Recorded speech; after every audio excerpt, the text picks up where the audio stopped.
आता झालं ते घडून गेलेलं आहे. महाराष्ट्र शासनकाशी संघ केल्यामुळे फार मोठा भारतीय जनता पक्षाचा पराभव झालेला आहे. फार सगळ्यात मोठा पराभव भारतीय जनता पक्षाचा महाराष्ट्रात झालेला आहे. अनाकलनीय असं यश शरद पवारांच्या पक्षाला मिळालेलं आहे, उद्धव ठाकरेंच्या पक्षाला मिळालं. ते तिकडे उत्तर प्रदेशामध्येही तसंच आहे.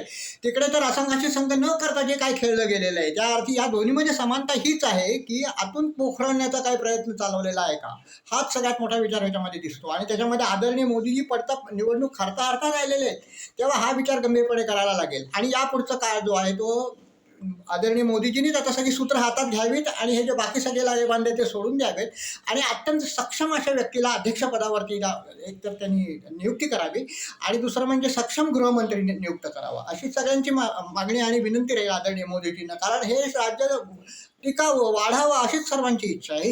हे तो श्रींची इच्छा आहे, हिंदू राष्ट्र व्हावे श्रींची इच्छा आहे.